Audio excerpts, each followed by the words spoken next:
Hi there. My name is Christine Roper, and I am the Library Media Specialist at Mohansick Elementary School in the Yorktown Central School District.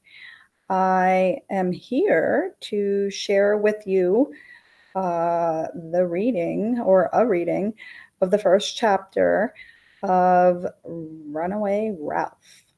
But before I begin, it is important for you to know that this reading is being done with permission of HarperCollins Children's Books.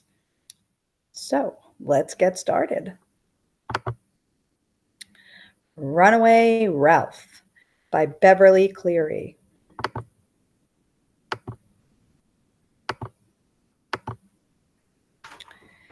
Chapter 1. Ralph hears a distant bugle.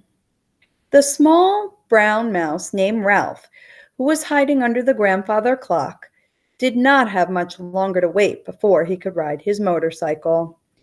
The clock had struck 8 already, and then 8:30. Ralph was the only mouse in the Mountain View Inn, a rundown hotel in the foothills of the Sierra Nevada, who owned a motorcycle. It was a mouse-sized red motorcycle, a present from a boy named Keith, who had been a guest in room 215 over the 4th of July weekend. Ralph was proud of his motorcycle, but his brothers and sisters said he was selfish. "I am not," said Ralph. "Keith gave the motorcycle to me."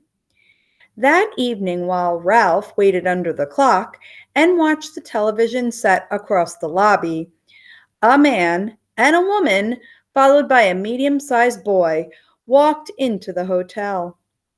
They had the rumpled look of people who had driven many miles that day. The boy was wearing jeans, cowboy boots, and a white t-shirt with the words "Happy Acres Camp" stenciled across the front. Ralph observed the boy with interest. He was the right kind of boy, a boy sure to like peanut butter and jelly sandwiches. Since the day Keith had left the hotel, Ralph had longed for crumbs of a peanut butter and jelly sandwich. A grating, grinding noise came from the works of the grandfather clock. Ralph clapped his paws over his ears. The clock grumbled and groaned and managed to strike the hour. 9 o'clock. The time almost had come. The stroke of 9 was followed by the slow, sad notes of music that lingered and died mysteriously in the distance every night at this time. "Did you hear that?" the man asked the boy. "It was the bugle at camp playing taps." "So that's what that music is," thought Ralph, who had puzzled over those notes all summer. When the boy did not answer, his mother said, "Come on, Garf, cheer up. You're going to have a lot of fun at camp." "Maybe," answered Garf, "but I doubt it." The father looked annoyed. "You won't have any fun if you take that attitude," he said, and went to the desk to inquire about a room with an extra cot for the night. Ralph could not understand the boy's behavior. He had often heard other young guests wearing the same kind of white t-shirt speak of a place called camp, but unlike this boy, they always sounded eager and excited about going there. Ralph did not know exactly what a camp was, but since medium-sized boys and girls went there, he thought it must be a place where people ate peanut butter and jelly sandwiches.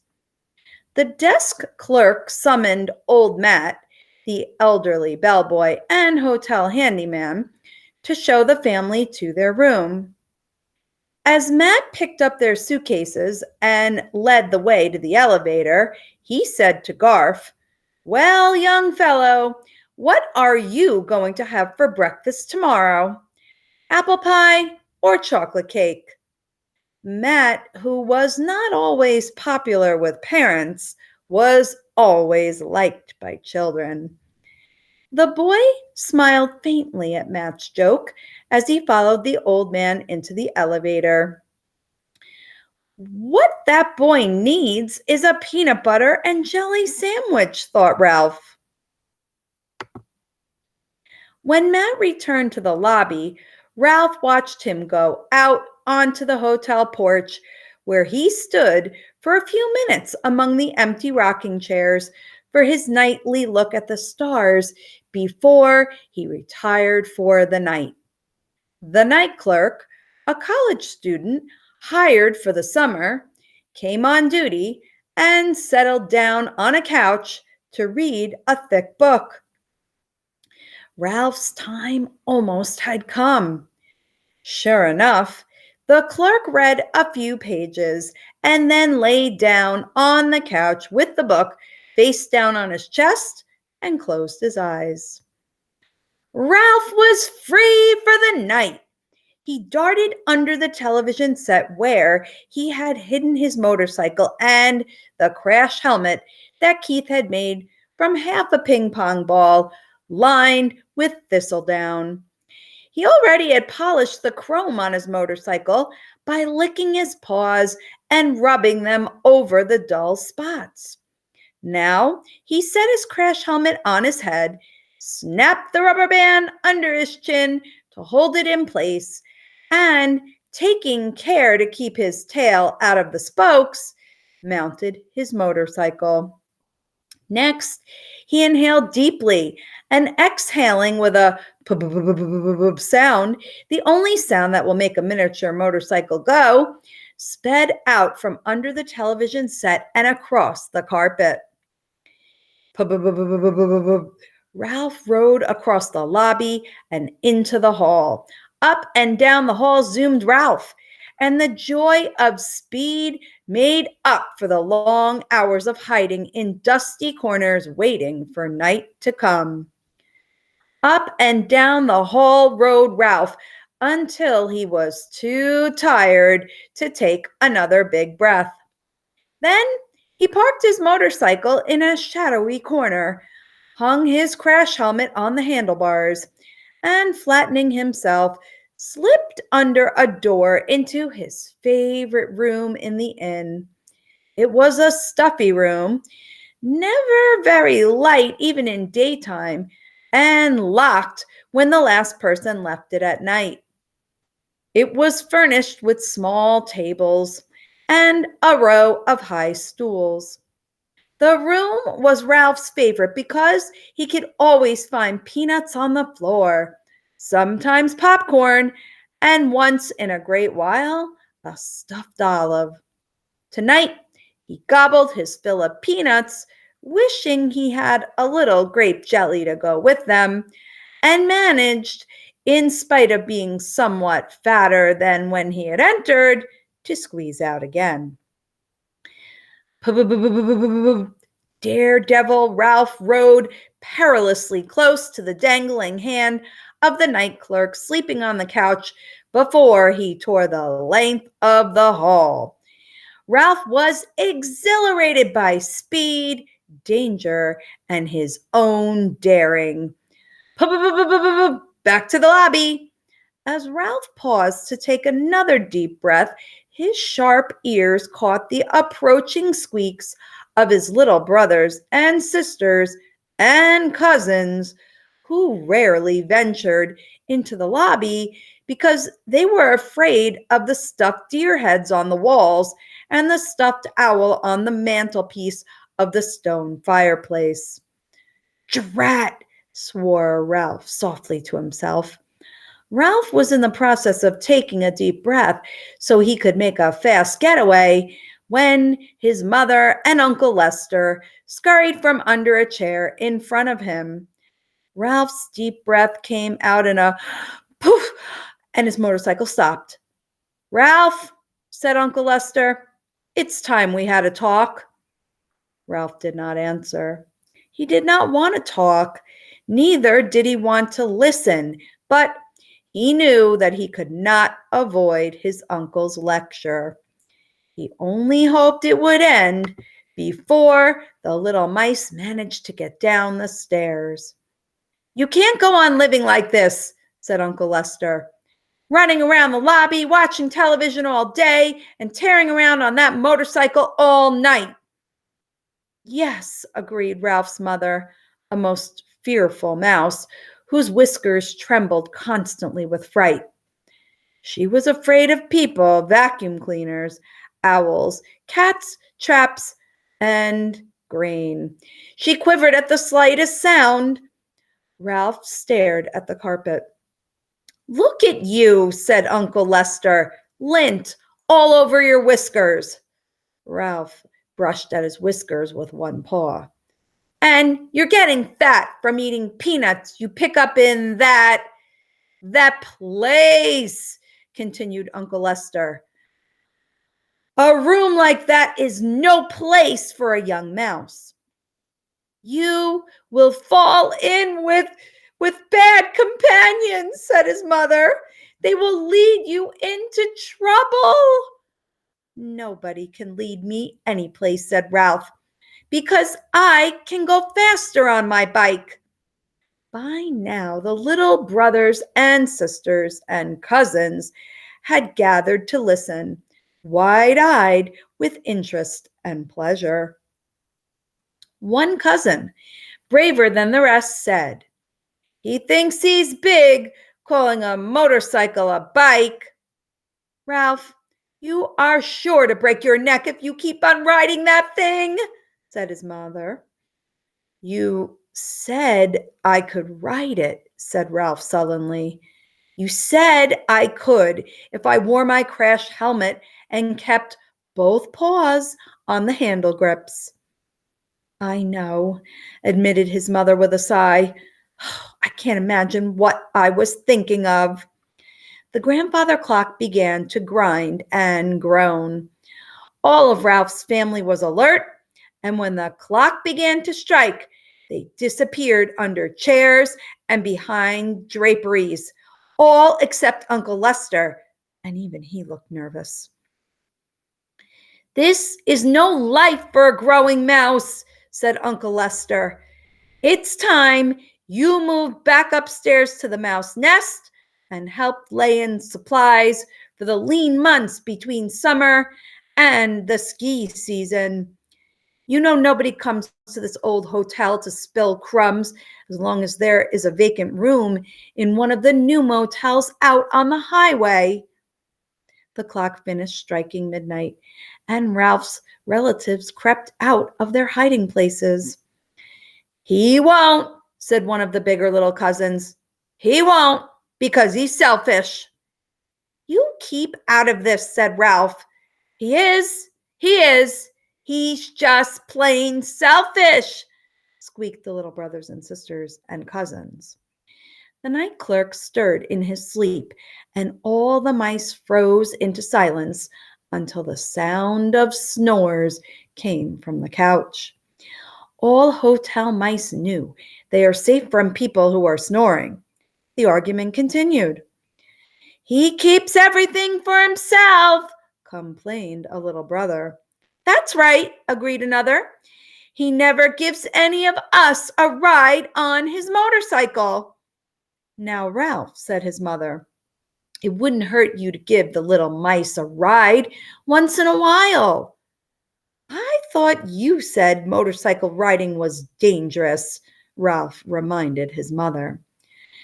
"That's no way to talk to your mother," said Uncle Lester. "You don't have to speed.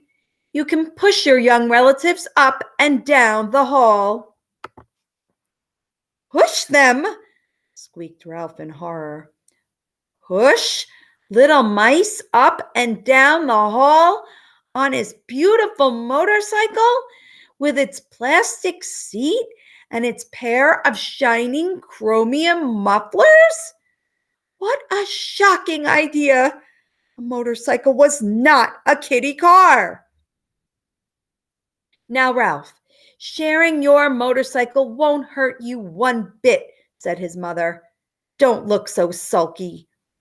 Me first! Me first! Shrilled the little mice, pushing and shoving.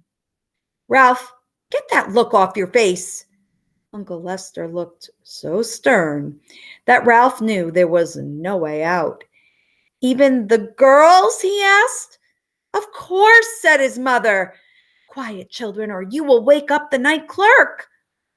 Ralph wished the little mice would wake up the night clerk so he would have an excuse for hiding his motorcycle. However, his young relatives, who were, in Ralph's opinion, a fearful bunch, were silenced, and there was nothing for Ralph to do but boost the nearest little one up onto the seat of the motorcycle. Give me the crash helmet, demanded the passenger. What are you waiting for? Asked Uncle Lester. Let him wear it. Ralph removed his treasured helmet, placed it on the head of his small passenger, and wheeled the awed little mouse down the hall and back. More, more, demanded the passenger. You had your turn. Ralph spoke shortly as he looked with distaste at his young relatives scrambling all over one another in their eagerness to be next. There were so many of them. Pushing them up and down the hall would take him all night.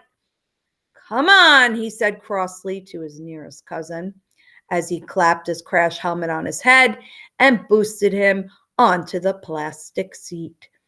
Let's get this over with. Faster, demanded the cousin. I want to go faster.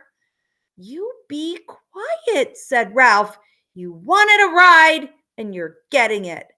Ralph soon found that pushing the motorcycle along the bare floor at the edge of the hall was easier than pushing it through the carpet. Up and down the hall, he trudged with one little mouse after another, while he longed to be riding off into the kitchen, where the linoleum made the best speedway in the hotel. Up and down the hall plodded Ralph with brothers, sisters, and cousins. He grew more and more rebellious as the stars outside the hotel grew dim above the pine trees. The motorcycle was his. It was given to him by a boy to ride, not to use as a kiddie car for a lot of wiggly, squirmy little mice. A motorcycle was not a toy. Why couldn't his mother and Uncle Lester understand?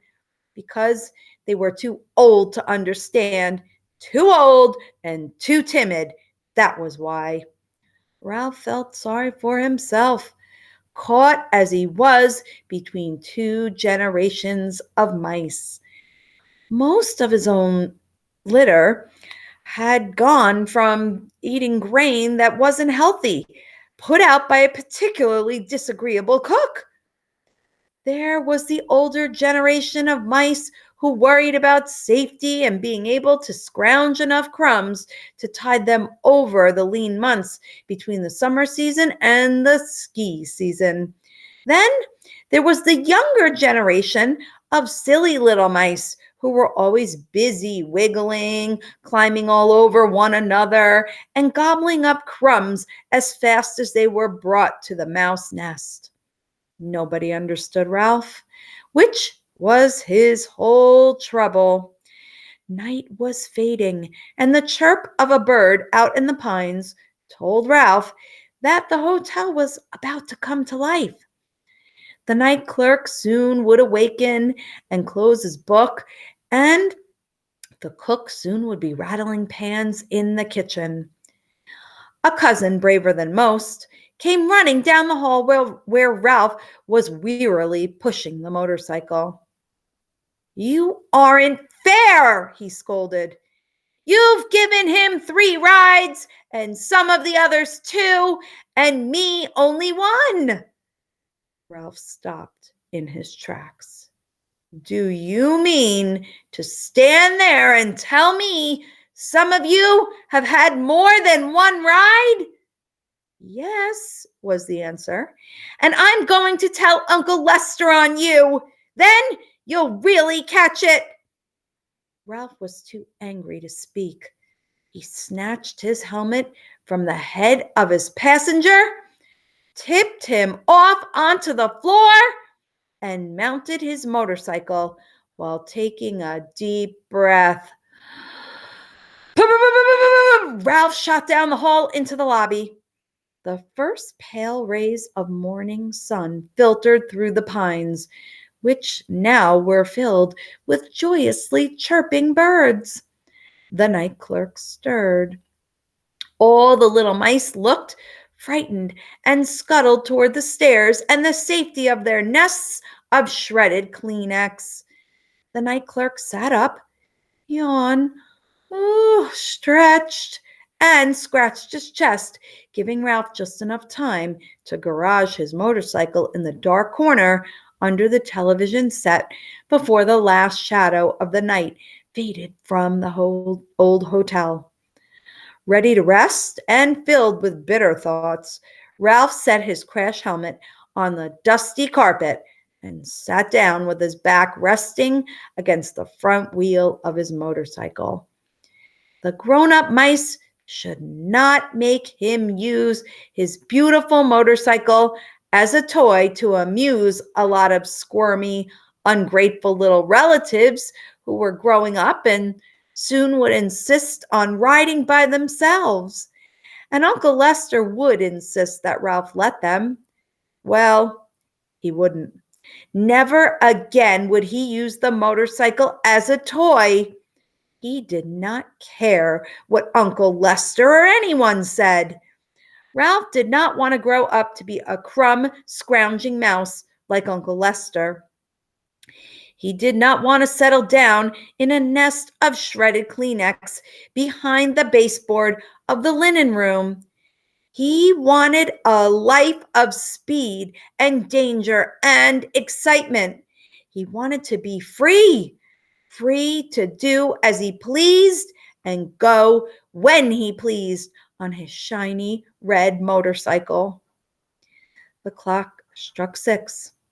And in the distance, Ralph heard the notes of the distant bugle, this time lively notes that seemed a summons to excitement and adventure, and now that he knew where the notes came from, peanut butter and jelly sandwiches.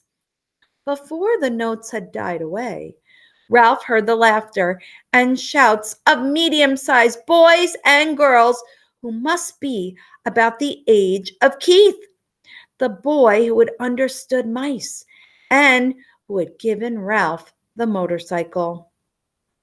The rousing notes of the bugle and the laughter and shouting increased the feeling of rebellion within Ralph. As the last strains of the bugle call hovered in the clear mountain air, Ralph made up his mind. He knew now what he was going to do. He was going to run away. That's it for chapter 1 of Runaway Ralph by Beverly Cleary. I hope you enjoyed this reading, and I hope that maybe you will try to find the book Runaway Ralph, maybe in your local library, perhaps in their digital collection. You could also check out Hoopla Digital. I actually got my copy there. So please, if you really enjoyed this story, continue the adventure by finding it on your own. Have a great day, everyone. Bye for now.